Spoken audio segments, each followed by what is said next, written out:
भारत माता की, भारत माता की, भारत माता की, वंदे वंदे वंदे। सर्वप्रथम मैं इस पवित्र धरती को प्रणाम करता हूं, जहां पे इतने बड़े संगठन की नींव पड़ी। उसके बाद मैं दोनों गुरुदेव परम आदरणीय हेगडेवार जी, परम आदरणीय गुरुदेव गुलवलकर जी, उनको अपना श्रद्धा सुमन अर्पित करता हूँ। भारत रक्षा मंच के संस्थापक आदरणीय केलकर साहब, वर्किंग प्रेसिडेंट भूषण दीवान जी, जनरल सेक्रेटरी अशोक आचार्य साहब, सामने बैठे भाइयों बहनों, छोटे बच्चों, सबको मैं यथोचित प्रणाम और अपना स्नेह भेंट करता हूँ।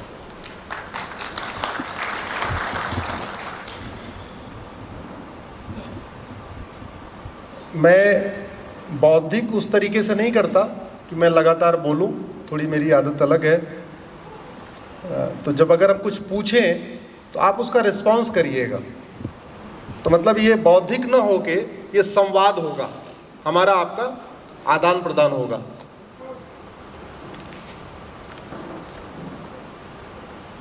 भारत में कानून का राज है। किसका राज है? कानून का। अब जिसका राज है अगर अच्छा होगा, यानी कानून अच्छा होगा तो राज, और कानून घटिया होगा तो राज, कानून विदेशी होगा तो राज, कानून स्वदेशी होगा तो राज। तो भारत में tehsil, district court, high court, supreme court, थाना, सब कुछ विदेशी कानूनों से चल रहा है। तो राज स्वदेशी हुआ कि विदेशी? हम इसी की लड़ाई लड़ रहे हैं। हम ये कह रहे हैं कि जब हम स्वतंत्रता की 75वीं वर्षगांठ मना रहे हैं तो कम से, और हमने इतने बड़े बड़े काम कर लिए, हमारे वैज्ञानिक मंगल पे, चंद्रमा पे, कहाँ कहाँ हो आए या जाने की तैयारी कर रहे हैं। एक से बढ़कर एक एयरपोर्ट, हाईवे, क्या क्या बना लिया हमने। तो हम अपना कानून क्यों नहीं बना रहे? अभी भी हम उन्हीं कानूनों पे क्यों चल रहे हैं जो हमारे लिए थोपे गए थे, हमको गुलाम बनाने के लिए बनाए गए थे, हमको डिवाइड करने के लिए बनाए गए थे, हमको लूटने के लिए बनाए गए थे, या हमको बांटने के लिए बनाए गए थे। अंग्रेजों ने 100% कानून या तो लूटने के लिए बनाया था, या तो बांटने के लिए बनाया था, या तो भारतीय संस्कृति को खत्म करने के लिए बनाया था, या भारत को गुलाम बनाने के लिए बनाया था। इसके अलावा मैं सार्वजनिक रूप से किसी भी संविधान विशेषज्ञ, किसी भी कानून विशेषज्ञ से इस बात पे खुली चर्चा के लिए तैयार हूं जो मुझे ये बता दे कि अंग्रेजों का ये कानून भारत के लिए, भारतीय संस्कृति के लिए, भारतीय ज्ञान विज्ञान की रक्षा के लिए बनाया गया था। मेरे नॉलेज में एक भी ऐसा कानून नहीं। लेकिन दुख की बात है कि आज भी हम उसी से चल रहे हैं। एक बात आप समझिए,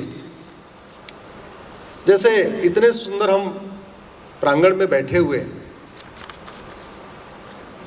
इसका मिस्त्री अच्छा रहा होगा या इसका सीमेंट बालू अच्छा रहा होगा? मिस्त्री अच्छा रहा होगा, और सीमेंट बालू वो भी अच्छा होगा। आप मकान बनाते हैं तो मिस्त्री अच्छा ढूंढते हैं या सीमेंट बालू अच्छा ढूंढते हैं?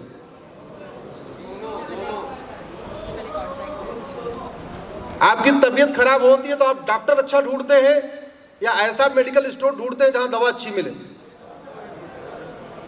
बोलिए जरा, जोर से बोलिए। अगर डॉक्टर अच्छा हो और दवा घटिया हो दवा नकली हो, बीमारी ठीक होगी क्या? बोले जरा भाई, पीछे वाले नहीं बोल रहे। ड्राइवर अच्छा हो, गाड़ी घटिया हो, इंजन खराब हो, टायर ट्यूब सड़ा हुआ हो, आपकी यात्रा सुरक्षित हो सकती है क्या? हमारी बहनें बैठी हुई हैं, आपको खाना बनाना बहुत अच्छा आता हो, आपका किचन में जो मसाला है, जो तेल है, वो सड़ा हुआ हो, खाना अच्छा बनेगा क्या?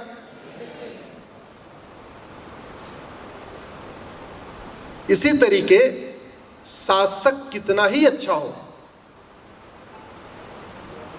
शासक कितना ही अच्छा हो, जब तक नियम कानून अच्छा नहीं होगा तब तक राष्ट्र सुरक्षित नहीं होगा। क्योंकि जहां राजशाही हो, जहां राजतंत्र हो, वहां राजा अच्छा हो, तंत्र अच्छा होगा। जहां राजशाही हो, राजा अच्छा तो राज अच्छा। लेकिन जहां राजशाही नहीं है, जहां डेमोक्रेसी है, जहां राजा का राज नहीं है बल्कि कानून का राज है, वहां जब तक कानून अच्छा नहीं होगा तब तक राज अच्छा नहीं होगा। आशा करता हूं कि इतनी बात से आप लोग सहमत होंगे। सब लोग सहमत हैं? मेरा एक प्रश्न है। अभी नहीं तो अभी नहीं। अब सवाल ये आता है कि जब आप ड्राइवर रखते हैं,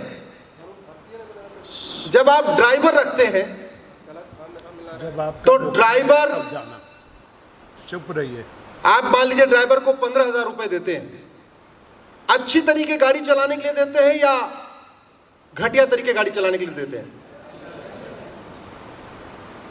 सेफ गाड़ी चलाने के लिए देते हैं या एक्सीडेंट करने के लिए उसको 15,000 रुपए देते हैं? ड्राइवर का काम है अच्छी तरीके गाड़ी चलाना। डॉक्टर को 500 रुपए फीस देते हैं तो इस आशा में देते हैं कि एक बार गए और इसने दवा दिया तो बुखार ठीक हो जाएगा, दोबारा नहीं आना पड़ेगा। मिस्त्री से घर बनवाते हैं तो ऐसा बनवाते हैं कि भाई अच्छा घर बनाएगा, सुरक्षित घर बनाएगा। अब मान लीजिए बुखार है, सामान्यतः बुखार में 2 गोली ली जाती है, एक फीवर टेम्परेचर डाउन करने के लिए, दूसरा एंटीबायोटिक। एक टेम्परेचर डाउन करती है, दूसरा आपका एंटीबायोटिक इम्यून सिस्टम ठीक रखती है कि वो 3 दिन 4 दिन के कोर्स के बाद बुखार ठीक हो जाए। अब मान लीजिए एंटीबायोटिक न ले, केवल पैरासीटामॉल लेते रहे, तो पैरासीटामॉल खाएंगे टेम्परेचर डाउन हो जाएगा, अगले दिन फिर बढ़ जाएगा, फिर खाएंगे फिर डाउन होगा, अगले दिन फिर बढ़ जाएगा। तो सामान्यतः क्या होता है, पैरासीटामॉल दिया जाता है टेम्परेचर डाउन करने के लिए, एंटीबायोटिक दिया जाता है उसको परमानेंट खत्म करने के लिए। ऐसे ही होता है ना। हमें ऐसी ही व्यवस्था की जरूरत है, ऐसे ही कानूनों की जरूरत है। और जब हम अपने कानूनों की तुलना सिंगापुर से करते हैं, चाइना से करते हैं, अमेरिका से करते हैं, तो हमें पता चलता हमारे कानून तो बहुत ही आउटडेटेड है, बहुत ही इनइफेक्टिव है। उदाहरण के लिए हमारे देश में किडनैपिंग पे आईपीसी के सेक्शन 363 लगता है, मैक्सिमम 7 साल की सजा। आप किसी को किडनैप कर लो तो मैक्सिमम 7 साल की सजा। एक आदमी को किडनैप करो तो भी 7 साल, 2 को करो तो भी 7 साल, 3 को करो तो भी 7 साल, 4 को करो तो भी 7 साल, 5 को करो तो भी 7 साल, 10 को करो तो भी 7 साल। मेरे हाथ में ये अमेरिका का फेडरल पिनल कोड है। भारत में आईपीसी है, इंडियन पिनल कोड है, अमेरिका में एफपीसी है, फेडरल पिनल कोड है। इसमें किडनैपिंग पे मिनिमम 50 ईयर है। कितने साल मिनिमम? हमारे यहां मैक्सिमम कितना? और हमारे यहां 10 को करो तो भी 7 साल, यहां 1 को करो तो 50 साल, 2 को करो 100 साल, 3 को करो 150 साल, 4 को करो 200 साल, 5 करो 250 साल, 6 करोड़ 300 साल। अब ये बताइए किडनैपिंग वहां रुकेगी कि यहां रुकेगी? वहां रुकेगी। बड़ी सीधी सी बात है। सठे साठ्यम समाचरेत, यह सिद्धांत किसी और का नहीं है। किसका सिद्धांत है? ये विदुर नीति है, चाणक्य नीति है, महाभारत में इसका वर्णन है। सठे साठ्यम, जिन देशों ने सठे साठ्यम समाचरेत सिद्धांत को अपनाया, सठे साठ्यम समाचरेत सिद्धांत को अपना के कानून बनाया, वहां न माओवाद है, न नक्सलवाद है, न कट्टरवाद है, न जिहाद है, न मजहबी उन्माद है, न घूसखोरी है, न जमाखोरी है, न मिलावटखोरी है, न कालाबाजारी है, न नशा तस्करी है, न मानव तस्करी है भी तो रेयर है। जिन देशों ने ऐसा नहीं अपनाया सिद्धांत, वह सब कुछ है। उदाहरण के लिए परसों की बात है, परसों चाइना के फॉर्मर लॉ मिनिस्टर को फांसी हुई है। किसको हुई फांसी? चीन के कानून मंत्री को परसों फांसी हुई है, क्योंकि उसके पास बेनामी संपत्ति थी। क्या थी उसके पास? हाँ, हमारे देश में 70,000 करोड़ के कॉमनवेल्थ घोटाले वालों को भी 7 साल की सजा नहीं हुई। 1,76,000 करोड़ के 2G घोटाला करने वालों में भी किसी को आजीवन कारावास नहीं हुआ। 1,86,000 करोड़ के कोयला घोटाले करने वालों में किसी का आजीवन कारावास नहीं हुआ। और वहाँ थोड़ी सी बेनामी संपत्ति उसके पास मिली, चाइना का पूर्व कानून मंत्री था, और परसों फांसी हो गई। एक व्यक्ति कहता है 15 मिनट के लिए पुलिस हटाओ, हिंदुस्तान से हिंदुओं को खत्म कर दूंगा। ये वाक्य सुना है आप लोगों ने? सबने सुना होगा। उसको कितने साल सजा हुई? नहीं, एफआईआर हुई। एफआईआर हुई, मुकदमा, पहले तो एफआईआर नहीं हुई, बड़ा आपाधापी के बाद एफआईआर हुआ, मुकदमा चला और बरी। वो वीडियो आज भी यूट्यूब पे, आप गूगल करिए, वो आपको यूट्यूब पे मिलेगा। एक व्यक्ति कह रहा है 15 मिनट के लिए पुलिस हटा लो, हिंदुस्तान से हिंदुओं को खत्म कर दूंगा। वो बरी नहीं हुआ, विधानसभा में बैठा हुआ है। तो आप जरा इसको समझिए, कानून दवा की तरीके काम करता है। किसकी तरीके काम करता है? दवा की तरीके। जब हम दवा खाते हैं तो या तो बीमारी ठीक होती है या तो बीमारी बढ़ती है, एज इट इज नहीं होती। हमारे शरीर में दवा खाने के बाद जो अभी मान लीजिए मुझे सर दर्द है, मैं दवा खाऊंगा तो या तो मेरा सर दर्द बढ़ेगा या घटेगा, स्टेटस को नहीं होगा। यही कानून है। कानून भी ऐसे ही काम करता है। कानून या तो अपराध को बढ़ाता है या घटाता है, या तो जिहाद को बढ़ाता है या घटाता है, या तो नक्सलवाद को बढ़ाएगा या घटाएगा, या तो घूसखोरी को बढ़ाएगा या घटाएगा, या तो जमाखोरी को बढ़ाएगा घटाएगा। एज इट इज सिचुएशन नहीं रहेगी। एक व्यक्ति ने बोला 15 मिनट के लिए पुलिस हटा लो, हिंदुस्तान से हिंदुओं खत्म कर दूंगा। मैंने उसको जब अमेरिका के फेडरल पिनल कोड में देखा कि इस पे कितनी सजा होती, तो पता चला उसको 50 साल की सजा होती। अमेरिका में अगर यही सेंटेंस किसी ने बोला होता, पुलिस हटा लो, सारे अमेरिका वालों को खत्म कर दूंगा, 50 साल की सजा होती। हमारे यहाँ कितनी हुई? 0। तो अब आप बताओ, ये कानून अब अलगाववाद को बढ़ा रहा है कि घटा रहा है? बढ़ा रहा है। आपके मोहल्ले में कोई एक आदमी बदमाशी करे, कानून ऐसा हो, व्यवस्था ऐसी हो कि 6 महीने या साल भर के अंदर उसको सजा हो जाए। सजा हो जाएगी तो उस तरीके के और कोई गुंडा पैदा होने के चांसेस बहुत कम हो जाएंगे। लेकिन उसने कोई अपराध किया, कोई दादागिरी किया, और उसके बाद अगर वो पार्षद बन गया, प्रधान बन गया, विधायक या सांसद बन गया, तो मान के चलिए कम से कम उसने 100 लोगों को और मोटिवेट कर दिया कि तुम भी यही करो। किया कि नहीं किया? तो ये इसलिए मैं कह रहा हूं कानून दवा की तरीके काम करता है, या तो बीमारी बढ़ाएगा या घटाएगा। ऐसे ही जुडिशियल सिस्टम या तो अपराध को खत्म करता है या अपराध को बढ़ाता है। हमारे देश में चपरासी बनने के लिए मिनिमम 10वीं पास चाहिए, सिपाही बनने के लिए भी, हवलदार बनने के लिए 12वीं पास चाहिए, थानेदार बनने के लिए भी मिनिमम ग्रेजुएट चाहिए। लेकिन कानून निर्माता बनने के लिए, जिसको संविधान बदलना है, संविधान के अनुसार कानून बनाना है, उसके लिए कोई क्वालिफिकेशन नहीं। वो अंगूठा टेक हो, अनपढ़ हो, गंवार हो, कुछ आता हो न जाता हो, और एक बार सजा होने के बाद तो चुनाव लड़ने पे 6 साल का बैन है, पार्टी बनाने और पार्टी पदाधिकारी बनने पे वो भी नहीं है। यानी अगर दाऊद इब्राहिम किसी तरीके से भारत की नागरिकता ले ले तो भले ही वो कहीं और बैठा है, वो पार्टी बना के पार्टी अध्यक्ष बन सकता है। क्या बन सकता है? चुनाव नहीं लड़ सकता, अलग बात, भगोड़ा है तो चुनाव नहीं लड़ सकता, लेकिन पार्टी अध्यक्ष बन सकता है। ऐसे सिस्टम से आपको लगता है अपराध खत्म होगा? जोर से बोलिए जरा। ऐसे सिस्टम से आपका भ्रष्टाचार, अपराध, जिहाद, मजहबी उन्माद, कट्टरवाद, अलगाववाद कम होगा क्या?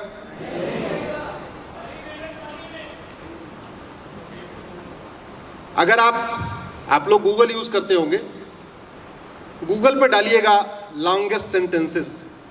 मैं जितनी बातें कहता हूं वो सामान्यतः कानून के आसपास ही कहता हूं, तो हो सकता है कुछ लोगों को थोड़ा बोरियत भी लगे, लेकिन आप गूगल करिएगा लॉन्गेस्ट सेंटेंसेस, या कभी कभी मैं ट्वीट भी करता हूं, फेसबुक पे डालता भी हूं। मैक्सिको में एक व्यक्ति ने चिट फंड कंपनी बनाया और चिट फंड कंपनी बना के 16,000 लोगों से पैसा ले लिया और गायब हो गया। कितने लोगों से? जैसा हमारे देश में भी कई लोग चिट फंड बना के करते हैं। हमारे यहाँ तो एक कंपनी है, मैं नाम नहीं लेना चाहूंगा, इस मंच से, उसने करीब 3-4 लाख लोगों को चिट फंड बना के लूटा है। हाँ, अब इस मंच से, इस पवित्र मंच से मैं उसका नाम नहीं लेना चाहूंगा। अब सोचिए, 3 लाख लोगों को लूटा चिट फंड बना के, अभी उसका तारीख पे तारीख चल रही है। भगवान जाने मुकदमा पूरा होगा कि नहीं होगा, क्या पता मुकदमा पूरा होते होते खुद ही पूरा हो जाए। हमारे देश में ऐसा भी होता, हमारे देश में मुकदमा चलता रहता है, उसके पहले ऊपर चले जाते हैं, जब ऊपर चले जाते हैं मुकदमा अपने आप खत्म हो जाता है। मैक्सिको में एक व्यक्ति ने 16,000 लोगों को लूटा था, उसको 1,41,000 साल की सजा हुई है। कितने साल की? कितने साल की? हाँ। अब आप सोच रहे होंगे यार, जिंदा तो आदमी 100 साल रहता है, तो इतनी लंबी सजा का मतलब क्या है? इतनी लंबी सजा दिमाग में टेरर पैदा करने के लिए। दिमाग में किस लिए? दहशत पैदा करने के लिए। हमारे यहां याकूब मेनन को फांसी देने में नानी याद आ गई सरकार की। रात को सुप्रीम कोर्ट खुला, सुप्रीम ट्रायल कोर्ट ने कहा फांसी दो, हाई कोर्ट ने कहा फांसी दो, सुप्रीम कोर्ट ने कहा फांसी दो। फिर सुप्रीम कोर्ट के एक रिव्यू सिस्टम होता है, वो रिव्यू पिटीशन फाइल हुई, कुछ दिन रिव्यू पिटीशन चली, रिव्यू पिटीशन में भी हुआ नहीं फांसी दो। फिर एक क्यूरेटिव पिटीशन फाइल हुई सुप्रीम कोर्ट में, वो चली। उसके बाद ये हुआ कि ठीक है भाई फिर भी फांसी दो। फिर राष्ट्रपति की दया याचिका, राष्ट्रपति ने बोला नहीं फांसी दो। सब कुछ करने के बाद एक गद्दार को फांसी देने में सरकार को नानी याद आ गई। क्यों? कानून घटिया है। क्यों? कानून, पूरा अटॉर्नी जनरल, सॉलिसिटर जनरल, पूरा तबका लगा दिया, दम पूरा निकल गया सरकार का। करोड़ों रुपए खर्च हुए। और एक भी ध्यान रखिए, किसी मुकदमे में अटॉर्नी जनरल खड़े हों चाहे सॉलिसिटर जनरल खड़े हों, वो फ्री में नहीं खड़े होते, उनको पैसा, उनकी फीस होती है। और वो फीस कौन देता है? जनता। सरकार कहाँ की देती? सरकार कोई अपनी जेब से लाती है? कोई अटॉर्नी जनरल, सॉलिसिटर जनरल की फीस भी कहाँ से जाती है? हमारे आपके जेब से। अब आप सोचिए, इतने दिन उसको खिलाया पिलाया, बिरयानी खिलाया, ये किया वो किया, उसके बाद फांसी होते होते भी करोड़ों रुपए खर्च हो गए वकीलों की फीस पे। चाइना में पता है क्या सिस्टम है? देशद्रोहियों को सार्वजनिक रूप से फांसी होती है, सार्वजनिक रूप से गोली मारते हैं। सामान्यतया गोली मारते हैं। और गोली कैसे मारते हैं? मान लीजिए उसने इस एरिया में आतंकवाद किया, तो उसकी मुकदमा चला, सजा हुई, उसके बाद उसको उसी एरिया में लाते हैं जहां उसने अपराध किया है, उसको वहीं लाते हैं। अनाउंसमेंट हो जाता है, जनता इकट्ठा हो जाती है, देखती रहती है, उसको 5 गोली मारते हैं, 5 गोली का बिल बनाते हैं कि 5 गोली की कीमत यह है, उसके बाद उसके परिवार को दे देते हैं। अब आप ही बताओ, अलगाववाद, कट्टरवाद, जिहाद, मजहबी उन्माद यहां खत्म होगा या चाइना में खत्म होगा? जहां साल भर के अंदर सारा वारा न्यारा हो गया और गोली की कीमत भी वसूल लिया। इसलिए मैं कह रहा हूं, डॉक्टर कितना ही अच्छा हो, जब तक दवा अच्छी नहीं होगी तब तक बीमारी, ड्राइवर कितना ही अच्छा हो, जब तक गाड़ी ठीक नहीं होगी यात्रा सुरक्षित, मिस्त्री कितना ही अच्छा हो, बिल्डिंग मटेरियल जब तक अच्छा नहीं होगा तब तक घर सुरक्षित, भोजन बनाने वाला कितना ही अच्छा हो, जब तक किचन का सामान अच्छा नहीं होगा तब तक भोजन अच्छा। सीधी सी बात। अब मैं विषय पे आ रहा था, जानबूझ के ड्राइवर गाड़ी को भिड़ा दे तो मालिक के साथ गद्दारी है कि नहीं? जोर से बोलिए, मालिक के साथ गद्दारी है कि नहीं? ड्राइवर जानबूझ के मरने की दवा दे दे, मक्कारी है कि नहीं? मिस्त्री जानबूझ के ऐसा घर बनाए कि छत धड़ाम से गिर जाए, मालिक के साथ गद्दारी है कि नहीं? इस देश में मालिक कौन है? जनता है कि नहीं है? क्योंकि नेता और नौकरशाह को पब्लिक सर्वेंट कहते हैं। पब्लिक सर्वेंट का मतलब पब्लिक का सेवक, यानी लोक सेवक, यानी जन सेवक, यही तो कहते हैं। अब अगर लोक सेवक या जन सेवक जानबूझ के घटिया कानून बनाए जो समाज के खिलाफ हो, देश के खिलाफ हो, तो ये गद्दारी हुई कि नहीं? जोर से बोलिए भाई। इसको कहने में इतना धीरे क्यों बोल रहे हैं? ये जनता के साथ गद्दारी है कि नहीं? समाज के साथ मक्कारी है कि नहीं? ये राष्ट्रद्रोह है कि नहीं? तो अंग्रेजों ने जो मक्कारी किया, अंग्रेजों ने जो गद्दारी किया, लेकिन आजादी के बाद भी बहुत सारे कानून देश के लिए, समाज के लिए बड़े खतरनाक बनाए गए, बहुत खतरनाक कानून बनाए गए। उसमें से मैंने बहुत सारे कानूनों को चैलेंज किया हुआ है, लेकिन गलत कानून बनाना एक दिन का काम है, गलत कानून को कोर्ट में चैलेंज करना और सुप्रीम कोर्ट से खत्म करवाना कम से कम 5-7 साल का काम है। 1991 का प्लेसेस ऑफ वर्शिप एक्ट क्या कहता है? अयोध्या के अलावा और किसी भी मंदिर का विवाद कोर्ट में जाएगा नहीं। इसका मतलब हिंदू, जैन, बौद्ध, सिख के लिए कोर्ट का दरवाजा बंद हो गया। इसका मतलब आप कोर्ट जाके मुगलों के गलत काम को वापस रिक्लेम करने के लिए आप कोर्ट नहीं जा सकते। लोकतांत्रिक देश में अगर कोर्ट नहीं जाएंगे तो क्या होगा? आप जरा कहां जाएंगे? लोकतांत्रिक देश में अगर कोर्ट का दरवाजा बंद होगा तो लोकतंत्र खत्म हो जाएगा, भीड़तंत्र हावी हो जाएगा। कल मैं शाम को आया और मैं कल फार्मर सीजेआई जस्टिस बोबडे साहब के साथ में था, करीब 2 घंटे हमारी उनकी बैठक हुई, ऐसे बहुत सारे विषयों पे चर्चा हुई। तो वो खुद भी कह रहे थे, यार ऐसा कानून बना के अगर हम कोर्ट का दरवाजा बंद कर देंगे तो लोकतंत्र खत्म हो जाएगा, लोग डंडा लेके, तलवार लेके, भाला लेके सड़क पे आ जाएंगे। अगर आप उनको काशी और मथुरा, भद्रकाली, अटाला, जो भी महत्वपूर्ण स्थान है, उनको कोर्ट के जरिए अगर आप रिक्लेम नहीं करने देंगे तो लोग लाठी डंडा लेके वहां पहुंच जाएंगे। अब ये अच्छा है क्या? लेकिन ये कानून बनाया 1991 में बना। ये कानून बनाना राष्ट्रद्रोह है कि नहीं? ये देश के साथ गद्दारी है कि नहीं?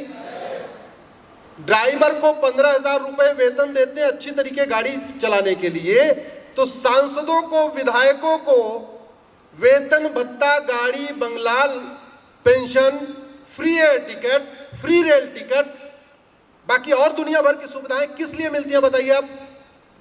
किस लिए मिलती है? अरे भैया, कानून बनाने के लिए। उनकी प्राइमरी ड्यूटी है कानून बनाना, फीता काटना सेकेंडरी ड्यूटी है, भाषण देना सेकेंडरी ड्यूटी है, बाकी सब सेकेंडरी ड्यूटी है। प्राइमरी ड्यूटी क्या है? और कानून अच्छा बनाना है, घटिया बनाना? सीधी सी बात, घटिया कानून, उससे पेट नहीं भरा। मैं अंग्रेजों पे जा ही नहीं रहा हूं, क्योंकि उनके तो बहुत सारे कानून हैं, सारे कानून डिवाइड एंड रूल के लिए, उस पर नहीं जाता, टाइम बहुत कम है। उसको मैंने सुप्रीम कोर्ट में चैलेंज किया हुआ है। 1992 अगले साल एक और कानून बनाया, माइनॉरिटी कमीशन एक्ट। और माइनॉरिटी कमीशन एक्ट बना के देश में हिंदू और मुस्लिम को बांट दिया। और हिंदू और मुस्लिम को नहीं बांटा, आप बहुत ध्यान से समझिए। माइनॉरिटी कमीशन बनाकर उन्होंने एक तीर से दो निशान किया। हिंदू और मुस्लिम को तो बांटा ही बांटा, हिंदुओं को भी बांट दिया। कानून की नजर में जैन, बौद्ध और सिख ये हिंदू होते हैं। जैन, बौद्ध और सिख क्या होते हैं? जितने हिंदू मैरिज एक्ट है, हिंदू सक्सेशन एक्ट है, बाकी जितने भी कानून हैं वो केवल हिंदू पे लागू नहीं होते, बल्कि जैन, बौद्ध और सिख पे भी लागू होते हैं। तो संविधान की दृष्टि में, कानून की दृष्टि में जैन, बौद्ध, सिख अलग पंथ नहीं है, बल्कि वो हिंदू ही हैं। लेकिन 1992 में क्या किया सरकार ने? एक कानून बनाया, नेशनल माइनॉरिटी कमीशन एक्ट। उसको बना के हिंदू, मुस्लिम, क्रिश्चियन को जो अलग अलग किया, हिंदू, जैन, बौद्ध, सिख को भी बांट दिया। यानी हिंदू हो गया मेजॉरिटी, जैन हो गया माइनॉरिटी। बट गया कि नहीं बटा? जोर से बोलिए, बटा कि नहीं बटा? हिंदू हो गया मेजॉरिटी और सिख हो गया माइनॉरिटी, जिसकी स्थापना हिंदू धर्म की रक्षा के लिए हुई थी। सिख पंथ की स्थापना क्यों हुई थी? 4 भाइयों में एक भाई को सिख बना दिया। बोले भाई छोटे वाले 3 हिंदू रहेंगे, सबसे बड़ा वाला सिख हो जाएगा, हिंदू धर्म की रक्षा करेगा। अब जो बड़ा वाला था बोले तो माइनॉरिटी हो गया, बड़े भाई को माइनॉरिटी, बाकी छोटे वाले 3 मेजॉरिटी। बांटा कि नहीं बांटा? बौद्ध कहां से निकले? हिंद सनातन धर्म से। जैन सनातन धर्म, बौद्ध, सिख सनातन धर्म। तो ये काम किया। अब इस पे आवाज उठाने की जरूरत है। मैंने सुप्रीम कोर्ट में चैलेंज किया है, मुकदमा वहां चल रहा है। 19 अक्टूबर को फिर सुनवाई होगी। प्लेसेस ऑफ वर्शिप एक्ट पे 11 अक्टूबर को सुनवाई होगी। माइनॉरिटी कमीशन एक्ट पे 19 अक्टूबर को फिर सुनवाई है। लेकिन मैंने आपको बताया, एक घटिया कानून बनाने में 1 दिन का चाहिए। एक घटिया कानून को खत्म कराने में कम से कम 5 साल। तारीख पे तारीख, काउंटर, रिजवाइंडर, अपनी तरफ से बहस, उनकी बहस, रिटर्न सबमिशन, बहुत लंबा होता है। तो समस्या ये है, बात यह है कि जो समस्याएं हैं इनका समाधान कैसे निकलेगा। मेरी नजरों में, हो सकता है मैं गलत भी हूं, किसी भी समस्या का समाधान भारत में 3 स्थान से होता है: सड़क, संसद, सुप्रीम कोर्ट। समाधान कहां होगा? जोर से बोलिए, समाधान कहां पे है? सड़क, संसद, सुप्रीम कोर्ट। हर व्यक्ति संसद में पहुंच नहीं सकता, वहां संख्या लिमिटेड है। तो जो लोग संसद में हैं वो घटिया कानूनों के खिलाफ आवाज उठाएं, ये उनकी ड्यूटी है। जो घटिया कानून है उनको बदलने के लिए प्राइवेट मेंबर बिल पेश करें, क्वेश्चन आवर में उसको उठाएं, 0 आवर में उसको उठाएं, ये उनकी ड्यूटी है। जो लोग सुप्रीम कोर्ट में है या हाई कोर्ट में है वो PIL फाइल करें। केवल वकील ही नहीं, बल्कि रिटायर्ड जज, retired IAS, retired IPS, retired सेना के अधिकारी, रिटायर्ड बैंक के अधिकारी, रिटायर्ड लेक्चरर, रिटायर्ड प्रोफेसर, जो लोग सुप्रीम कोर्ट पहुंच सकते हैं वो सुप्रीम कोर्ट, हाई कोर्ट में PIL फाइल करें। और तीसरा क्या स्थान है? सड़क। सड़क, संसद, सुप्रीम कोर्ट के अलावा और कहीं पे भी किसी समस्या का समाधान नहीं हो सकता है, ध्यान रखिए।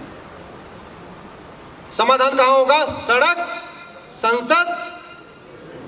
सड़क पे जब शुरू होगा तो स्वाभाविक सी बात है उससे संसद पे भी दबाव आएगा। भाई अगर 100 लोग 50 लोग जाएं सांसद से मिलें, बोले साहब देखो ये कानून घटिया, इसके खिलाफ आप कुछ बोलो, और चलो वो 2 दिन थोड़ा अवॉइड करेंगे, 3 दिन अवॉइड करेंगे, 4 दिन अवॉइड करेंगे, 5 दिन अवॉइड करेंगे, लेकिन पता चला जब वो कहीं से लौट के आ रहे हैं 10 लोग उनको घेर के बैठे हुए, साहब देखो ये कानून घटिया, कुछ करो, आप इस पर आवाज क्यों नहीं उठाते? तो मुझे ऐसे लगता है कि वो 4-6 बार भले अवॉइड कर दे लेकिन आवाज उठाएंगे। उठाएंगे कि नहीं उठाएंगे? तो उसके लिए जाना पड़ेगा सांसद जी के पास। तो ये हो गया आपका संसद वाला रास्ता। दूसरा सुप्रीम कोर्ट का रास्ता, जैसे हमारे भूषण साहब बैठे हुए हैं, ऐसे सेना के पूर्व अधिकारी, रिटायर्ड लेक्चरर, प्रोफेसर, जजेस, IAS IPS आए। दिक्कत क्या हो रही है? रोहिंग्या बांग्लादेशियों को निकालने की एक PIL है, कितनी है? उनको बसाने की 22 PIL है। तो जिस दिन वो मैटर लगता है, एक तरफ मैं अकेले खड़ा रहता हूं, एक तरफ 22 लोग, कैसा लगता होगा? जरा नजारा सोचिए, कल्पना करिए, बस 1 मिनट के लिए इमेजिन करिए, जज की कोर्ट में एक तरफ एक व्यक्ति खड़ा, एक तरफ 22 वकील खड़े हुए हैं, कैसा लगेगा? आप सब लोग चाहते हो रोहिंग्या जाए कि नहीं? आप सब चाहते हो बांग्लादेशी जाए कि नहीं? मैंने 2017 में जब PIL फाइल किया था तब मैंने एफिडेविट पे कहा था 5 करोड़ आ चुके हैं, 5 करोड़ आ चुके हैं। 2017 की बात बता रहा हूं, अभी तो 2022 है, अभी तो उनके बच्चे भी कुछ पैदा हो गए होंगे, इसके अलावा और भी आ गए हैं, तो वो संख्या 5.25 के आसपास हो गई होगी। लेकिन समाधान सड़क संसद, और समाधान 5 साल में इसलिए नहीं निकला, सुप्रीम कोर्ट का फैसला हुआ नहीं, वहां तारीख पे तारीख चल रही है, संसद में लोगों ने एग्रेसिवली उसको उठाया नहीं और सड़क पे लोग उतरे नहीं, इसलिए समाधान नहीं हुआ।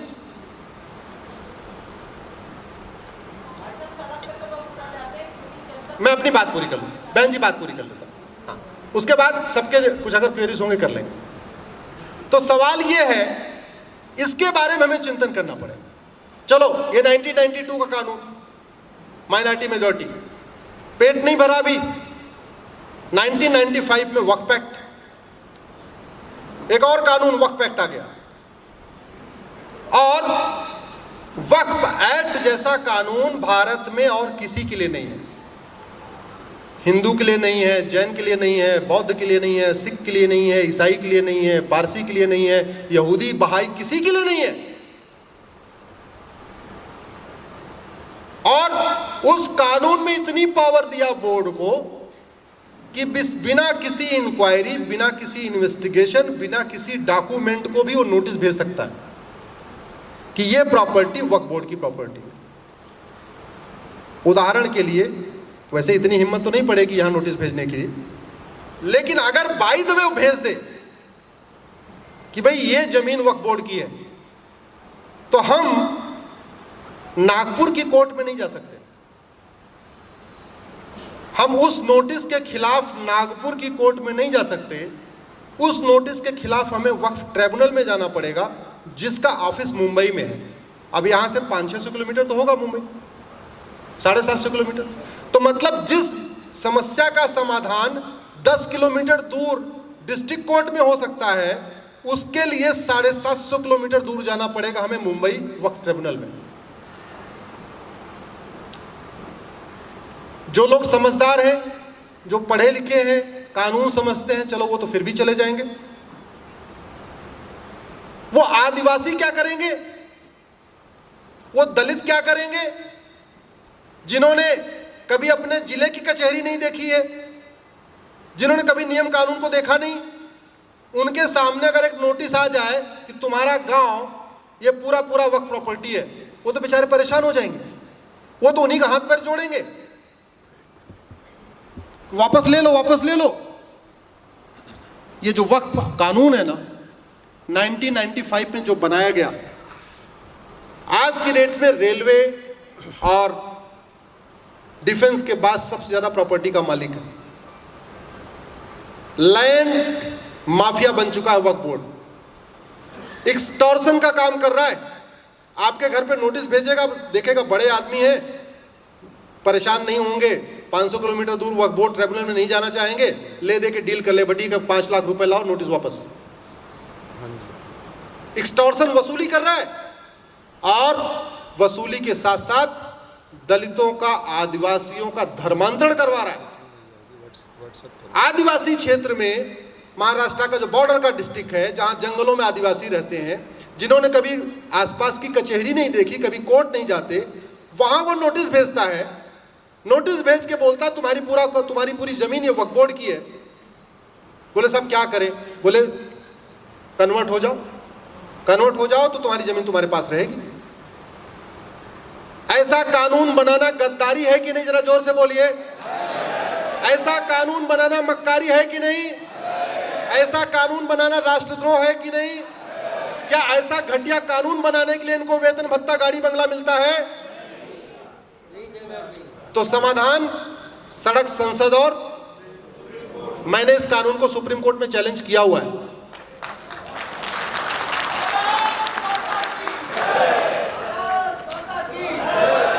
लेकिन जब तक सुप्रीम कोर्ट इस कानून को खत्म करेगा, मैंने कहा ना 5 साल कम से कम, तब तक तो पता नहीं कितने गांव को और वो अपने कब्जे में ले लेगा, पता नहीं कितने लोगों को और कन्वर्ट करा देगा। इसलिए इसके कानून के खिलाफ सड़क पे उतरना, सांसदों का घेराव करना जरूरी है, सांसदों से मिलना जरूरी है, क्योंकि संसद का सत्र आने वाला है। और मैं आज इस पवित्र भूमि से यह भी अनाउंस करता हूं, आप लोग अगर कभी सांसद से मिले और वो प्राइवेट मेंबर बिल पेश करने के लिए तैयार हो जाए, बिल बना के मैं दूंगा।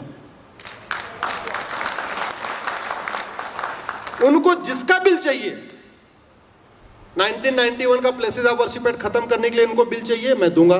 1992 का माइनॉरिटी कमीशन एक्ट खत्म करने के लिए बिल चाहिए, मैं दूंगा। वक्फ एक्ट खत्म करने के लिए बिल चाहिए, मैं दूंगा।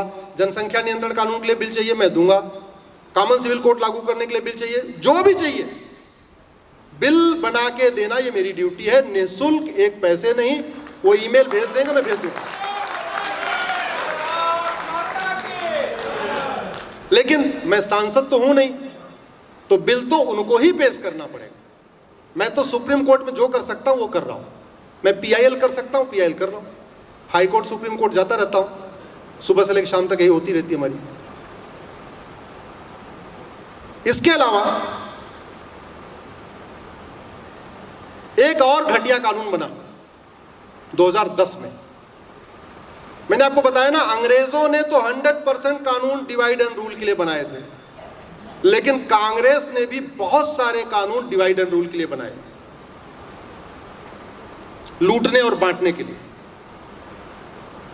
जैसे उदाहरण देता हूं आपको, अंग्रेजों ने, मैकाले ने पहला कानून 1860 में बनाया, आईपीसी, इंडियन पिनल कोड, यहां के लोगों को गुलाम बनाने के लिए।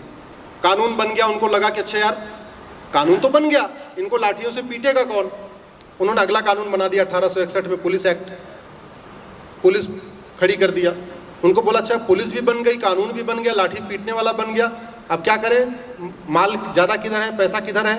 उनकी नज़र पड़ी साउथ में, क्योंकि नॉर्थ इंडिया के मठ मंदिर लूटे जा चुके थे, तोड़े जा चुके थे, यहाँ मुगलों का कब्जा था। साउथ में मुगल नहीं पहुँच पाए थे। शिवाजी महाराज ने और इधर के अपने महाराज, जो नागपुर के राजा थे, नाम नहीं याद आ रहा है मुझे, उन लोगों ने उनको यहाँ बॉर्डर पर रोक रखा था, तो मुगल यहाँ से साउथ नहीं निकल पाए। मतलब आंध्रा, तेलंगाना और केरल, कर्नाटक और ये वाला जो एरिया था उनके कब्जे में नहीं आया। तो नहीं आया तो वहाँ मठ मंदिर पूरे थे। उन्होंने तीसरा कानून बनाया 1863 में, उसको कहते हैं रिलीजियस एंडाउमेंट एक्ट, उसको कहते हैं धार्मिक बंदोबस्ती कानून। और कानून बना के सारे मठ मंदिरों को उन्होंने अपने कंट्रोल में ले लिया। तो मुगलों ने जो जो काम तलवार के दम पे किया, अंग्रेजों ने वो सारे कानून बना के किए। और अंग्रेजों ने जो काम कानून बना के किए, आने वाली सरकार ने, कांग्रेस की सरकार ने वही काम कानून बना के किए।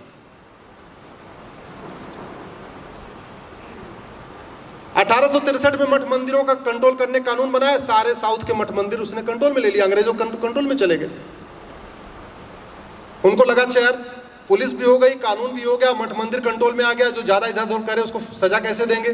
बोले काम करो, कोर्ट खड़ी कर देते हैं, एविडेंस एक्ट बना देते हैं, गवाहों के बयान हो गए, अब वकील भी उनके, जज भी उनके, कानून भी उनका, सजा शुरू हो गई। उनको लगा अच्छा अब जमीनों पर और कैसे कब्जा करें, अगला कानून बनाया लैंड एक्विजिशन एक्ट। इस पूरे देश में सिविल लाइन आपको मिलेगी। आपके एरिया में सिविल लाइन है कि नहीं? राहत भाई, किसके किसके एरिया में सिविल लाइन है?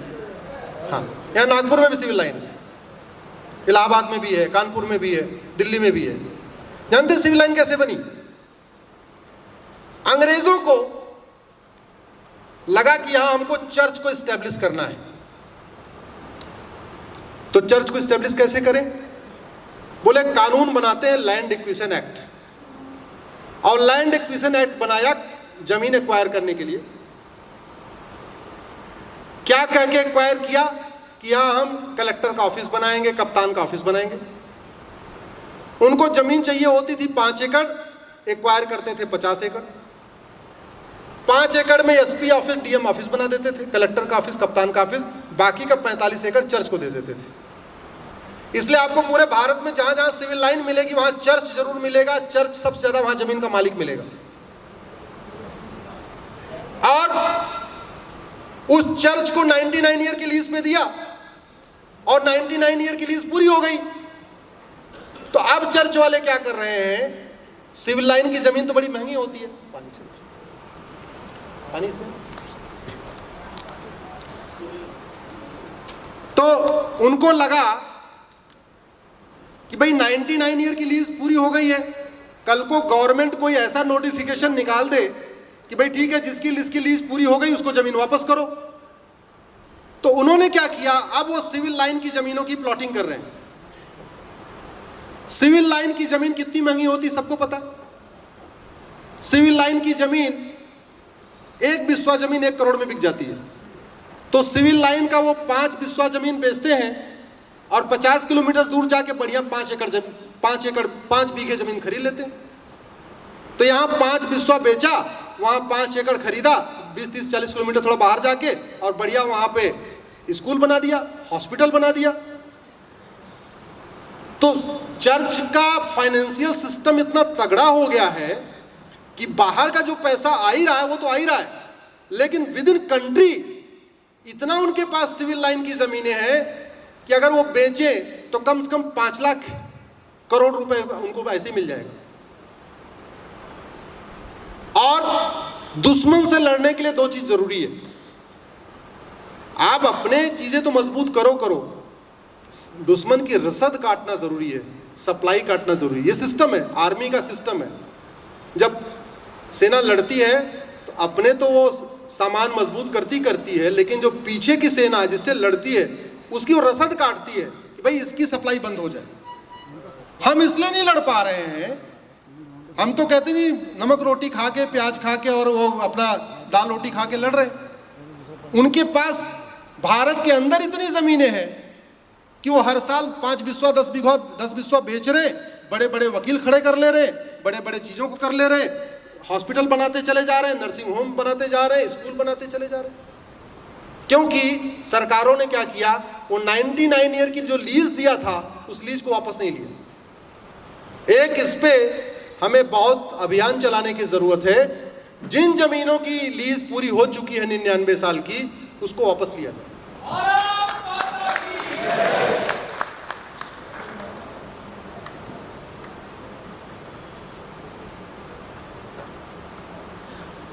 तो कांग्रेस की सरकार ने एक और कानून बनाया 2010 में,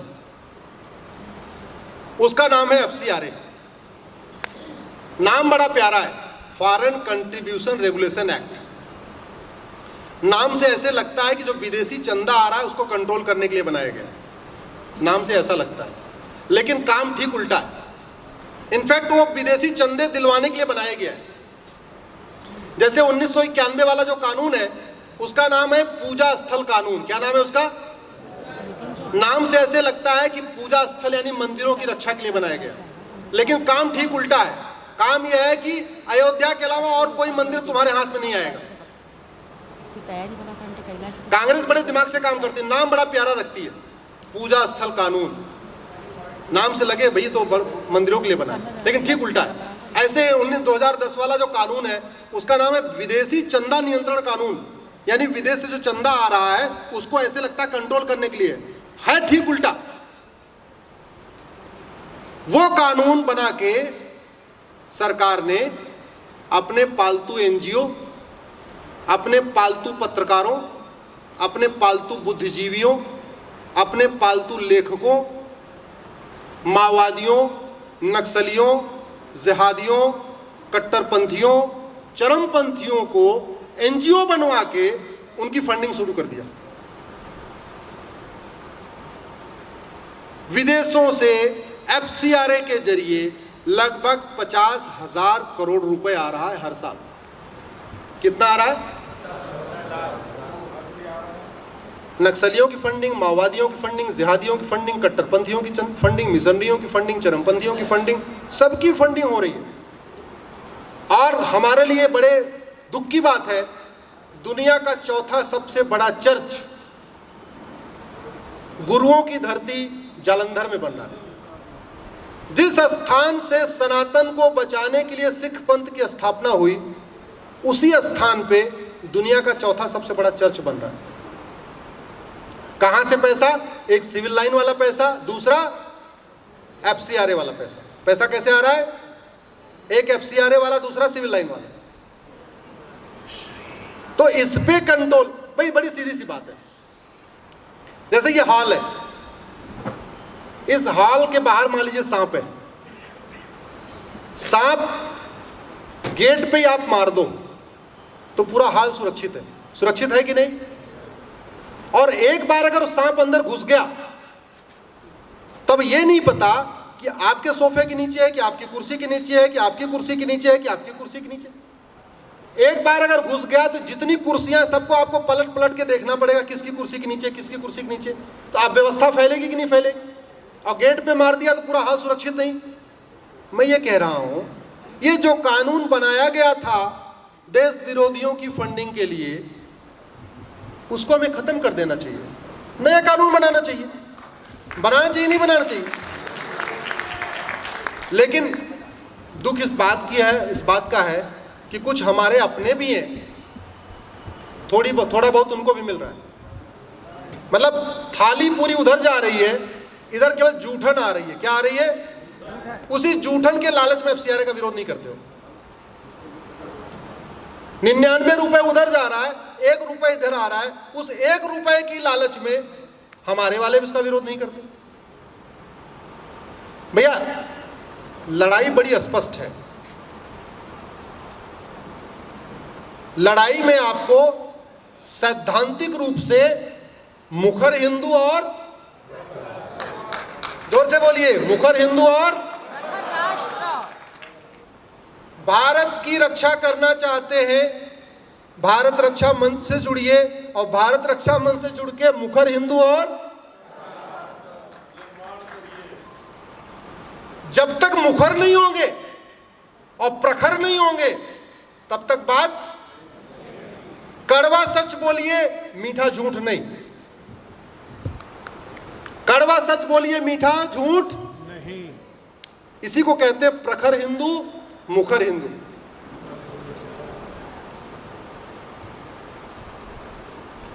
2010 का कानून बन गया।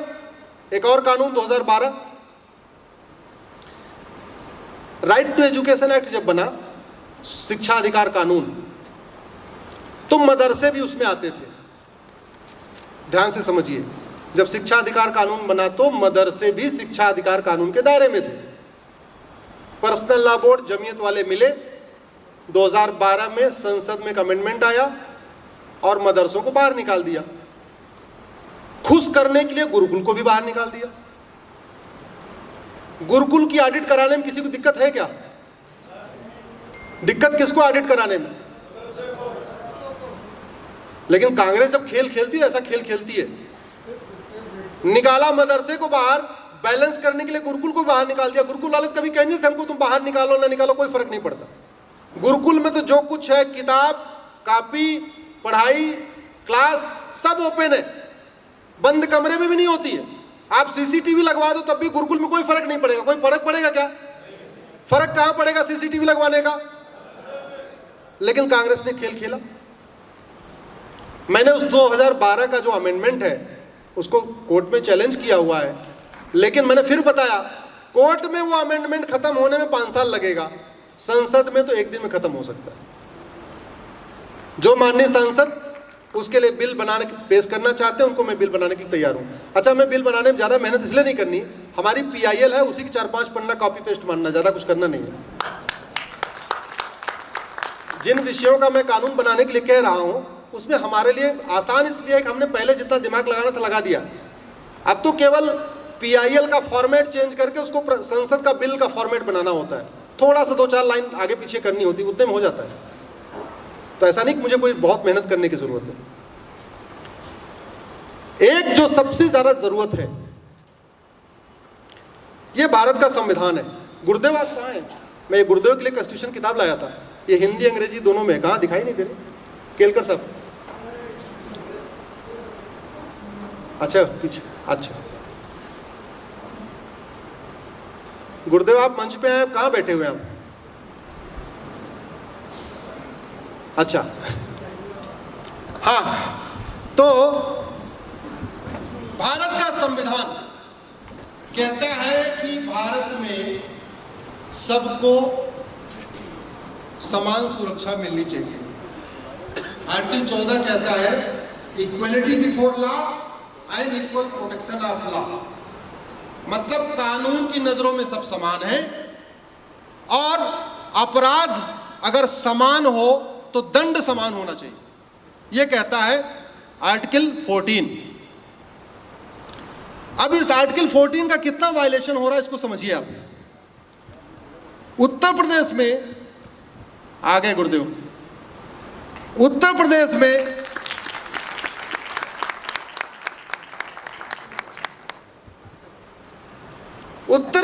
में धर्मांतरण अपराध है।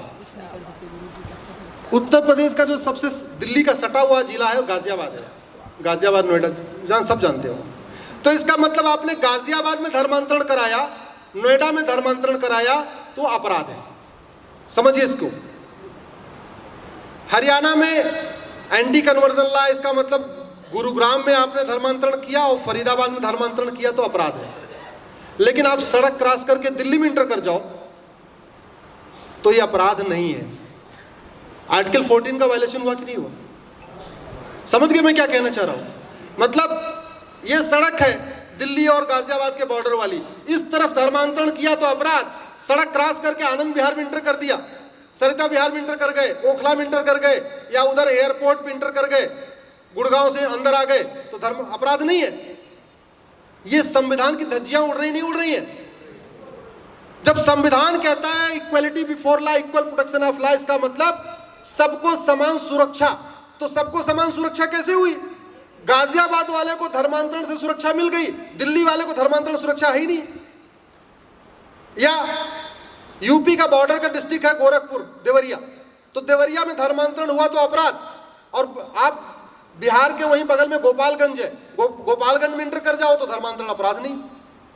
ये वायलेशन है कि नहीं? तो समाधान इसका कहां पे है? सड़क, संसद और, जोर से बोलिए, माननीय सुप्रीम कोर्ट ने परसों ही इसी शुक्रवार के दिन, जिसमें मैंने सजेस्ट किया था कि ये राज्यों को धर्मांतरण नियंत्रण कानून बनाने की जरूरत नहीं है, राज्यवार ये नहीं होना चाहिए, धर्मांतरण की समस्या राष्ट्रीय समस्या है, समाधान संसद में होना चाहिए। समाधान मैंने उनको आईपीसी में 2 नए सेक्शन बताए हैं, केवल 2 सेक्शन जोड़ दिए जाए इंडियन पिनल कोड में, धर्मांतरण पूरे देश में जघन्य अपराध बन जाएगा। और शुक्रवार यानी परसों माननीय supreme court justice MR Shah, justice Krishna Murari की बेंच ने हमारी पीआईएल को एक्सेप्ट कर लिया है। केंद्र सरकार के कानून मंत्रालय और गृह मंत्रालय को नोटिस जारी कर दिया है, 4 हफ्ते के अंदर जवाब मांगा है, 14 नवंबर को फिर सुनवाई होगी। हमने कहा कि वो कहावत है ना, हाथी को मारने के लिए भाला, बंदूक, तोप की जरूरत नहीं है। क्या करना है? नाक में क्या डालना है उसके?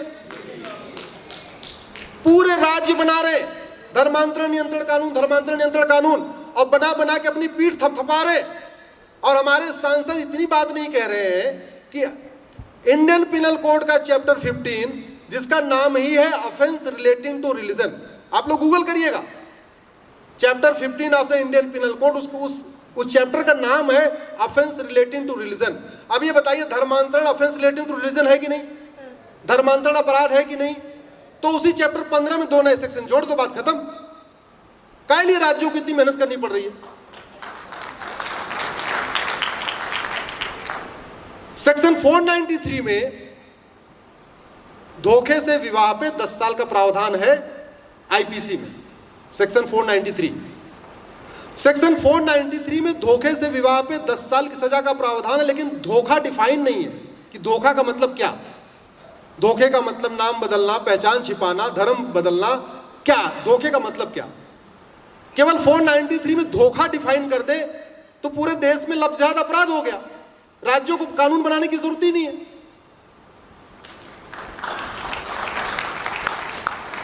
सेक्शन 494 में दूसरी शादी करने पे 7 साल की सजा है, लेकिन सबके लिए नहीं है। समझ गए? सबके लिए 7 साल की सजा है, लेकिन सबके लिए। उस सेक्शन 494 में से एक पैरा 5 शब्द निकालना है काट के, वो 5 शब्द काट के निकाल दे, दूसरी शादी सबके लिए 7 साल की सजा हो जाएगी, सबके लिए अपराध हो जाएगा। आसान है कि नहीं?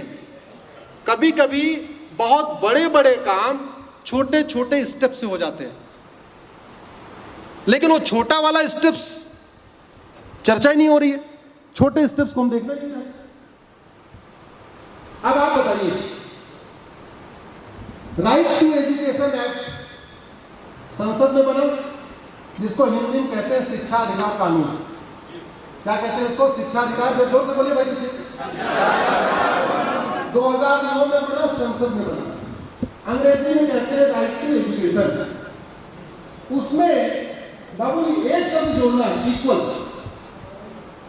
पार्लियामेंट ने बनाया तो यानी वो शब्द जोड़ सकता है कि नहीं? जोड़ सकता है। तो राइट टू एजुकेशन में एक शब्द जोड़ दे, इक्वल, तो क्या बन जाएगा? Right to equal education. क्या बनाओ? तो सब पे लागू हुआ कि नहीं हुआ? मदरसे भी आ गए कि नहीं आए? अब आप उसको सुप्रीम कोर्ट में चैलेंज करो, सुप्रीम कोर्ट कहेगा भैया इस कानून का नाम ही राइट टू इक्वल एजुकेशन है। आप कैसे आ गए? आपको अलग छूट नहीं मिलेगी। इतना काम करना, राइट टू एजुकेशन के वर्ड में एक शब्द और जोड़ना, इक्वल। और इक्वल का कोई विरोध भी नहीं कर सकता। गांधीवादी विरोध कर पाएंगे इक्वल का? अंबेडकरवादी विरोध कर पाएंगे? समाजवादी? बहन जी, भाई समता समानता सबको चाहिए कि नहीं? समता समानता की बात सब करते हैं, संविधान की बात सब करते हैं। संविधान 2 शब्दों से मिलकर बना, सम विधान, समान। तो जब समान विधान है, संविधान है, तो हम शिक्षा अधिकार कानून को समान शिक्षा अधिकार कानून बना रहे हैं, तो अच्छा है कि नहीं? अच्छा है। इतना सा काम करना है। और उसमें पढ़ने की उम्र 6 से 14 है, 2 साल और बढ़ा दो, 6 से 16 कर दो, या 4 साल और कर दो, 6 से 18 कर दो, यानी 12वीं तक, यानी 18 वर्ष तक सबकी किताब एक हो जाएगी। भाई महाराष्ट्र वाला मराठी में पढ़े, गुजरात वाला गुजराती में पढ़े, बंगाल वाला बंगाली में पढ़े, तमिलनाडु वाला तमिल में पढ़े, किताब एक होनी चाहिए कि नहीं? गरीब अमीर की किताब एक होनी चाहिए कि नहीं? मंत्री और संतरी के बच्चे की एक किताब होनी चाहिए कि नहीं? यूपी बिहार बंगाल सबकी एक किताब होनी चाहिए कि नहीं? हिंदू मुसलमान की एक किताब होनी चाहिए कि नहीं? यही तो संविधान है, यही समान विधान है। जब संविधान कहता है सबको समान अवसर मिलना चाहिए, समान अवसर तब मिलेगा जब समान शिक्षा होगी। समान शिक्षा का मतलब 1 नेशन 1 एजुकेशन, 1 नेशन 1 सिलेबस। अपनी अपनी मातृभाषा में पढ़ो, लागू करना भी आसान है। जीएसटी चल रहा है, नहीं चल रहा है? 1 नेशन 1 टैक्स चल रहा है। भाई मैं, अगर आप लोग बोर हो रहे हो तो मैं अपनी बात कंक्लूड करूं।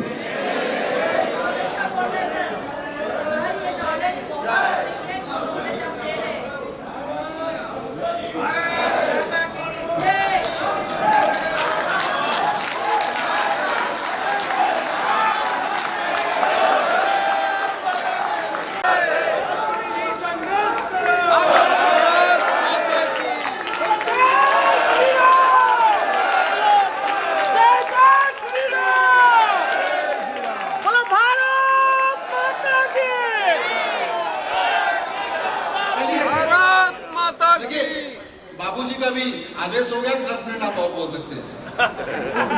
10 मिनट और बोल।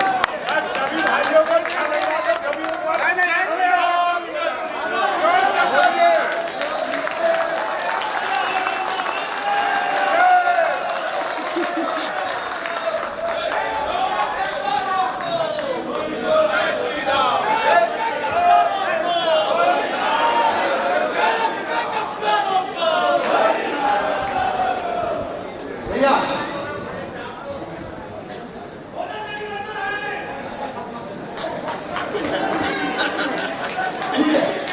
तो मैं ये कह रहा था, बाबा साहब अम्बेडकर भी चाहते थे इस देश में समान शिक्षा हो, लोहिया जी चाहते थे कि समान शिक्षा हो, गांधी जी चाहते थे समान शिक्षा हो, संविधान कहता है समान शिक्षा हो, तो राइट टू एजुकेशन में एक शब्द जोड़ के राइट टू इक्वल एजुकेशन बनाने में क्या दिक्कत है? होना चाहिए कि नहीं? और इसको लागू करने का तरीका भी मैं आपको बता रहा हूं। अभी 1 नेशन 1 टैक्स लागू है, जिसको जीएसटी कहते हैं। वो कैसे चलता है? एक जीएसटी काउंसिल होती है, केंद्र के वित्त मंत्री उसके अध्यक्ष होते हैं, राज्यों के वित्त मंत्री उसके मेंबर होते हैं। वो हर 3 महीने में बैठक करते हैं और ये तय करते हैं किस सामान पे कितना टैक्स लगाना है। ऐसे आप एक एजुकेशन काउंसिल बना दीजिए। केंद्र के शिक्षा मंत्री धर्मेंद्र प्रधान जी उसके अध्यक्ष हो जाएंगे, राज्यों के शिक्षा मंत्री उसके मेंबर हो जाएंगे। एजुकेशन काउंसिल की बैठक 3-3 महीने पे बुलाइए और सब लोग मिलकर तय कर लीजिए कि फिजिक्स में ये 50 चैप्टर कहाँ से उठाना है। हो सकता है 5 चैप्टर महाराष्ट्र का हो, 3 चैप्टर बंगाल का हो, 4 चैप्टर यहाँ का हो, 5 चैप्टर वहाँ का हो, छांट लीजिए। तो फिजिक्स की किताब पूरे देश में एक हो सकती है, केमिस्ट्री की पूरे देश में एक हो सकती है, इंग्लिश की पूरे देश में एक हो सकती है, हिंदी की पूरे देश में एक हो सकती है, जूलॉजी एक हो सकती है, बॉटनी एक हो सकती है। 12वीं तक लगभग सारी किताबें एक हो सकती है पूरे देश में। तो लागू करने में कोई दिक्कत है क्या? और ये देश की अखंडता और एकता अखंडता के लिए भी जरूरी है और सनातन संस्कृति को मजबूत करने के लिए भी जरूरी है। जब तक मेरे बेटे की किताब, मेरे ड्राइवर की बेटे की किताब एक नहीं होगी, तब तक दोनों में समरसता नहीं आएगी। जब तक मंत्री जी के बेटे की किताब और संतरी के बेटे की किताब एक नहीं होगी, मंत्री और संतरी के दोनों बेटे में ऊंच नीच की भावना बनी रहेगी। आप कुछ भी कर लीजिए, समता, समानता, समरसता स्थापित करने के लिए जो बेसिक रिक्वायरमेंट है वो है समान शिक्षा। और समता समानता नहीं, जातिवाद खत्म होगा, भाषावाद खत्म होगा, कट्टरवाद कम होगा, मजहबी उन्माद कम होगा, क्षेत्रवाद कम होगा, अलगाववाद कम होगा और जिहाद कम होगा।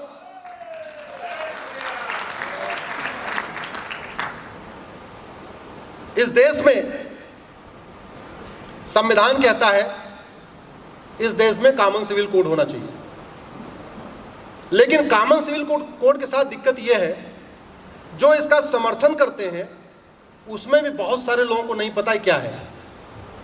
वो समर्थन करते हैं क्योंकि शुरू से हमारी विचारधारा में रहा है और संविधान का हिस्सा है, और जो विरोध करते हैं उनको तो बिल्कुल नहीं पता, एक्चुअल में उनको बिल्कुल नहीं पता। और आज इस पवित्र भूमि से एक बात मैं और आपको बताने जा रहा हूं, कॉमन सिविल कोड लागू होने के बाद हिंदुओं को कोई फायदा नहीं, क्योंकि हिंदुओं में पहले कॉमन सिविल कोड है। कॉमन सिविल कोड आने से लड़के लड़की की शादी की उम्र बराबर होगी। हिंदुओं में लगभग पहले ही है, 18 और 21 3 ही साल का तो अंतर है। फायदा किसको होगा? हमारी मुस्लिम बेटियों को, जिनकी शादी की उम्र 9 साल है। तो अगर कॉमन सिविल कोड आएगा, शादी की उम्र बढ़ेगी, उनकी भी 18 होगी या 21 होगी, तो वो भी कम से कम पढ़ाई करेंगी, उनका स्वास्थ्य अच्छा रहेगा, समाज में जाएंगी, मेन स्ट्रीम में आएंगी। तो फायदा किसका हुआ? मुस्लिम बेटियों का। कॉमन सिविल कोड आएगा, ग्राउंड्स ऑफ डिवोर्स, तलाक किन किन आधार पे होना है वो डिफाइन हो जाएगा। तो हिंदुओं में पहले डिफाइंड है कि इस आधार पे तलाक हो सकता है, वो पहले डिफाइन है। फायदा कहाँ होगा? जहाँ मौखिक तलाक आज भी चल रहा है, जहाँ कुरियर से, चिट्ठी से, पोस्ट ऑफिस से, अंतरदेशी से, लिफाफे से, एसएमएस से, व्हाट्सएप से, टेलीग्राम से तलाक हो रहा है। तो फायदा किसको मिला? मुस्लिम बेटियों को। कॉमन सिविल कोड आएगा, गुजारा भत्ता सबको मिलेगा। हिंदुओं में गुजारा भत्ता पहले ही मिलता है, तो फायदा किसको हुआ? मुस्लिम बेटियों को। जहाँ केवल मेहर की रकम मिलती है, वो भी 10,000, 15,000, 20,000 रुपये मिलती है। कॉमन सिविल कोड आएगा, गोद लेने का अधिकार सबको मिलेगा। तो तो हिंदुओं को कोई फायदा नहीं है। हिंदुओं में बेटियों का गोद लेने का अधिकार पहले ही है। शादी के बाद छोड़िए, बिना शादी में भी गोद ले सकते हैं। सुष्मिता सेन ने गोद ले लिया, लिया कि नहीं लिया? तो कॉमन सिविल कोड से फिर हिंदुओं को कोई फायदा नहीं हुआ। फायदा किसको हुआ? मुस्लिम बेटियों को। उनको भी गोद लेने का अधिकार मिल जाएगा, उनको भरण पोषण का अधिकार मिल जाएगा। कॉमन सिविल कोड आएगा, प्रॉपर्टी राइट इक्वल हो जाएगा। हिंदुओं को कोई फायदा नहीं, हिंदुओं में पहले इक्वल राइट है, पति पत्नी को बराबर अधिकार है संपत्ति का। तो फायदा किसको हुआ? तो कॉमन सिविल कोड हिंदू और मुस्लिम का विषय ही नहीं है। Common civil code purely gender justice, gender equality का विषय है। कॉमन सिविल कोड से सबसे ज्यादा फायदा हमारी मुस्लिम बेटियों को होगा, उसके बाद पारसी बेटियों को होगा, उसके बाद क्रिश्चियन बेटियों को होगा, सबसे लास्ट में 10% फायदा हिंदू बेटियों को होगा, और वो भी नहीं होगा।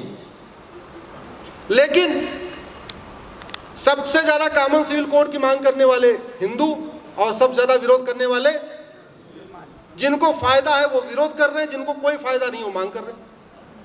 लेकिन आना चाहिए, आना इसलिए चाहिए क्योंकि हमारे संविधान निर्माताओं का सपना था, संविधान, समान विधान, एक विधान, सबके लिए विधान, इसलिए होना चाहिए। आज का टॉपिक हमें जो मिला वो मिला है संविधान और राष्ट्रवाद। तो मैं शॉर्ट में 5-7 मिनट के अंदर कुछ ऐसे आपको प्रोविज़न बताता हूं जो संवैधानिक प्रोविज़न है, जिन पे कभी संसद में चर्चा नहीं हुई, जिनको लागू नहीं किया गया। उदाहरण के लिए, भारत का संविधान कहता है, आर्टिकल 351, सभी भारतीयों को हिंदी और संस्कृत लिखना, पढ़ना, बोलना आना चाहिए। हिंदी और संस्कृत लिखना, पढ़ना और, जोर से बोलिए एक बार, हिंदी लिखना, पढ़ना और। लेकिन अब इस पे संसद में चर्चा नहीं हुई, और इसकी ड्यूटी भी सेंट्रल गवर्नमेंट को दिया हुआ है, राज्यों को नहीं दिया, क्योंकि संविधान निर्माताओं को लगता था कि ये राज्य तो अपनी अपनी भाषा को प्रमोट करेंगे, संस्कृत को शायद प्रमोट नहीं करेंगे, इसलिए इसकी ड्यूटी किस पे डाल दिया। तो ये भी आसान हो सकता है, समान शिक्षा कानून बनाइए, राइट टू इक्वल एजुकेशन बनाइए, और उसी में मैंडेटरी कर दीजिए कि भाई देखो हिंदी संस्कृत तो पढ़ना ही पढ़ना।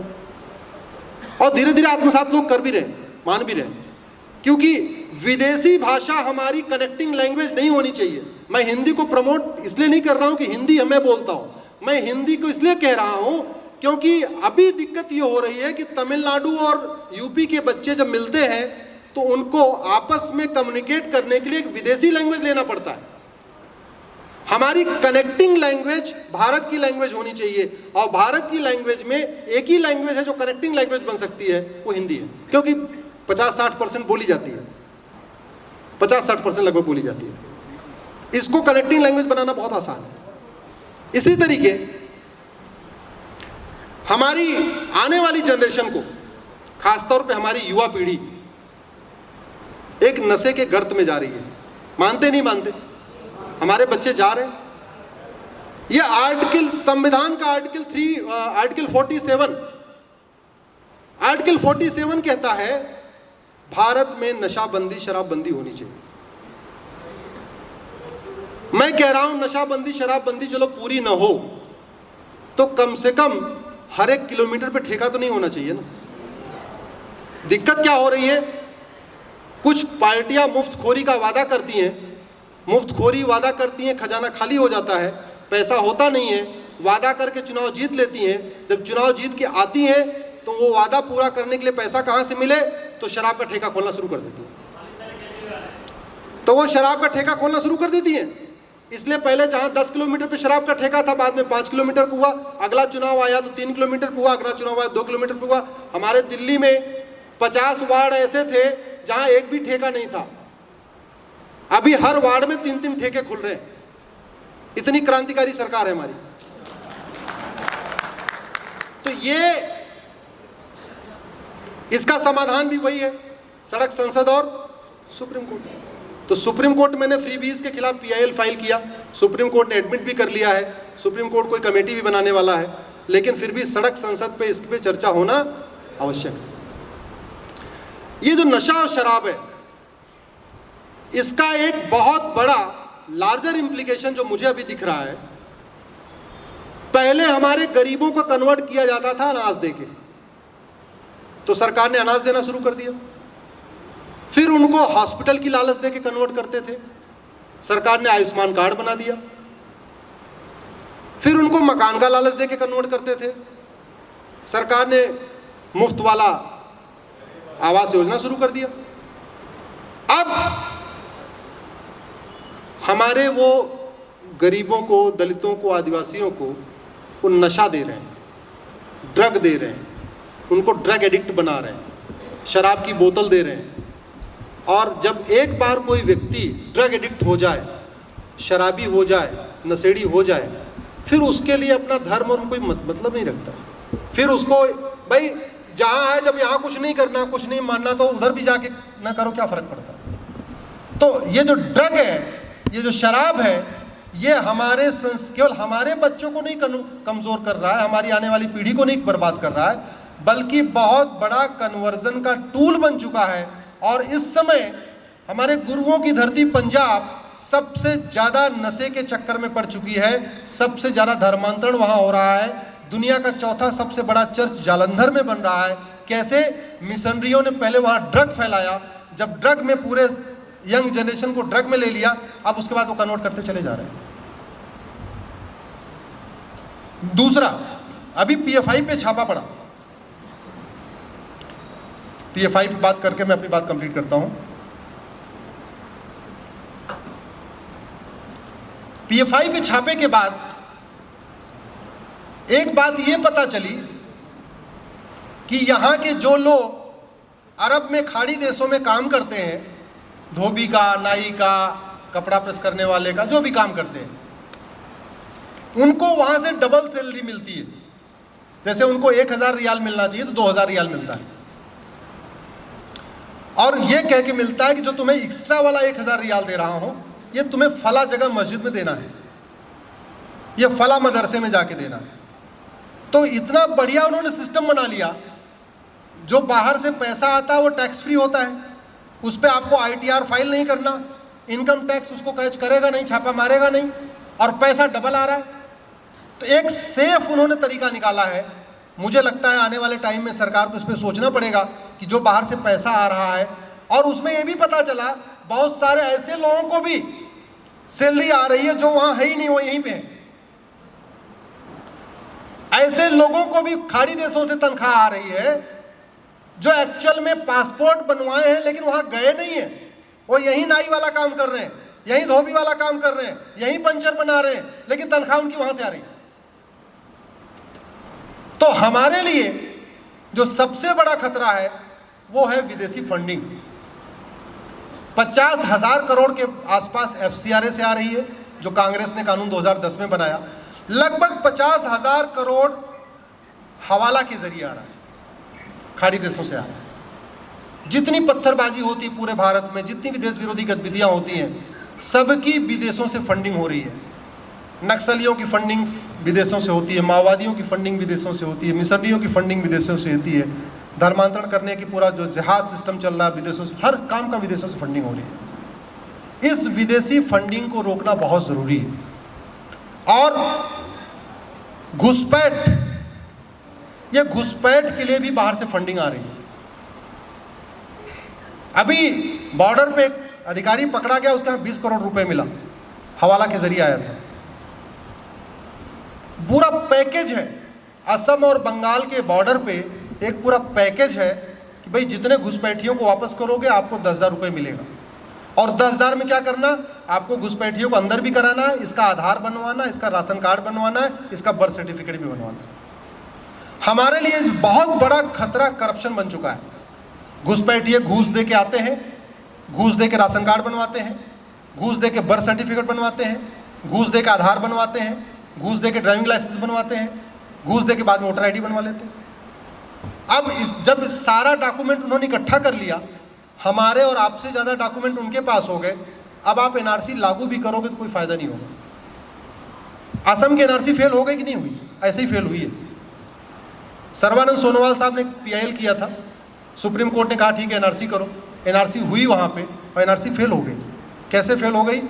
घुसपैठियों ने सारे डॉक्यूमेंट 2-2, 3-3 हज़ार रुपये दे के बनवाए, पैसा उनको बाहर से आया, डॉक्यूमेंट बन गया, और जब वो लेखपाल पटवारी घर घर रजिस्टर बनाने गए, फिर उनको 2-2 हज़ार के गांधी जी मिल गए, उन्होंने उनका रजिस्टर में नाम जोड़ दिया।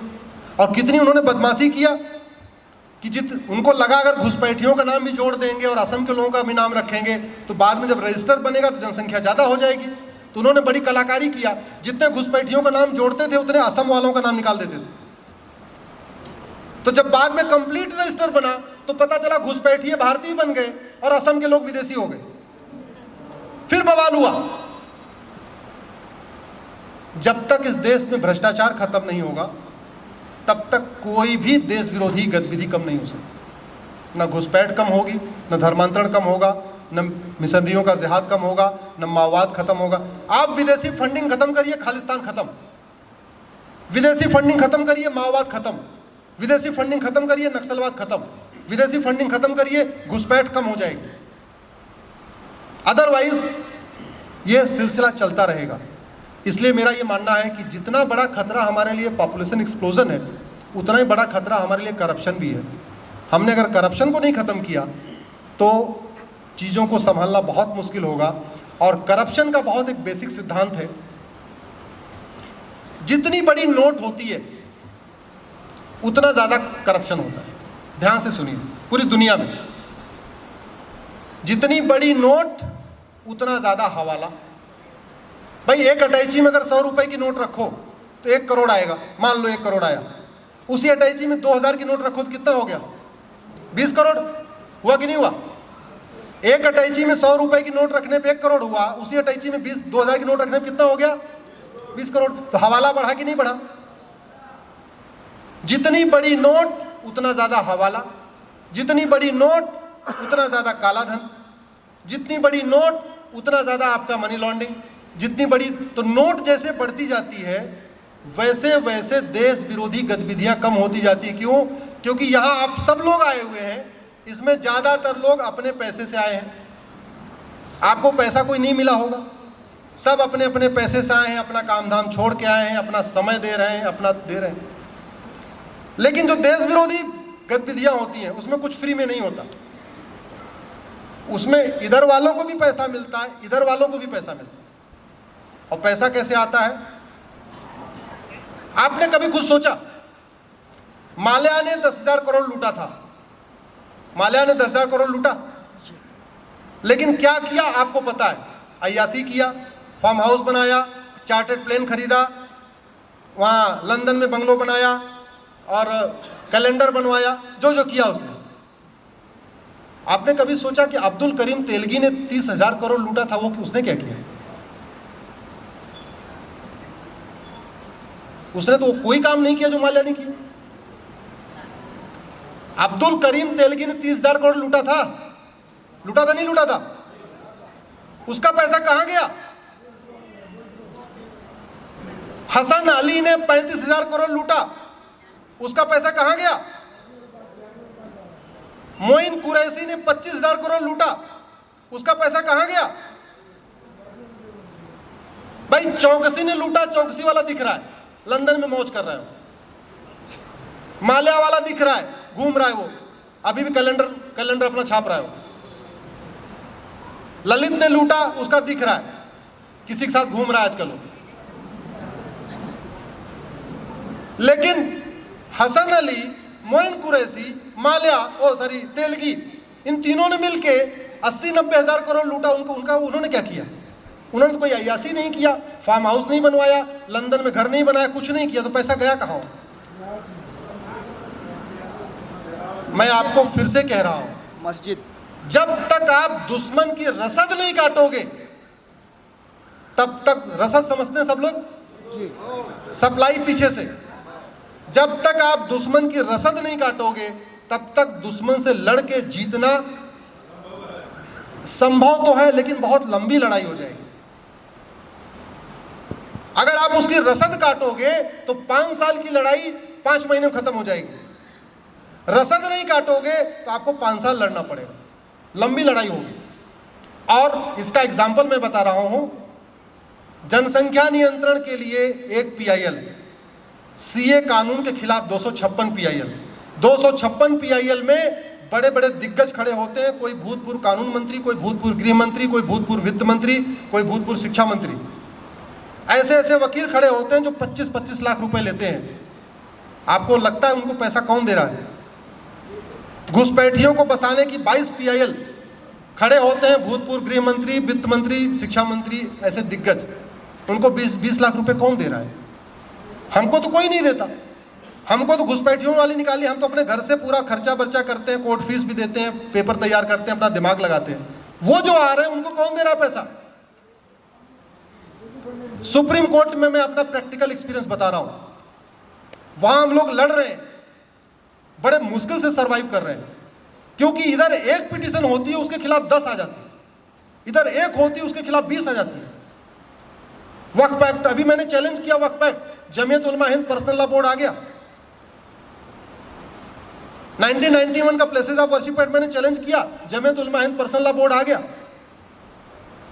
तो इसलिए कह रहा हूं, लड़ाई 3 जगह से होनी है, सड़क, संसद, सुप्रीम कोर्ट। मैं अपने आज इस पवित्र भूमि से अपने जो माननीय सांसद हैं उनसे आग्रह करता हूं, आप संसद में 0 आवर में इसको उठाइए, क्वेश्चन आवर में उठाइए, प्राइवेट मेंबर बिल पेश करिए, बिल बना के मैं आपको दूंगा। इसी तरीके से मैं अपने भूतपूर्व सेनाधिकारियों से, जजेस से, IAS से, IPS से कहता हूं, आप सुप्रीम कोर्ट आइए, आपका, क्योंकि आप सुप्रीम कोर्ट आना आपका बहुत ज़रूरी है। और बाकी भारत रक्षा मंच का जो कार्य है, मुखर हिंदू, जितने मुखर होके बोलेंगे उतना ही हमारा प्रखर राष्ट्र है। आप सबने मुझे सुना, मैं सबका धन्यवाद करता हूं, सबका आभार व्यक्त करता हूं।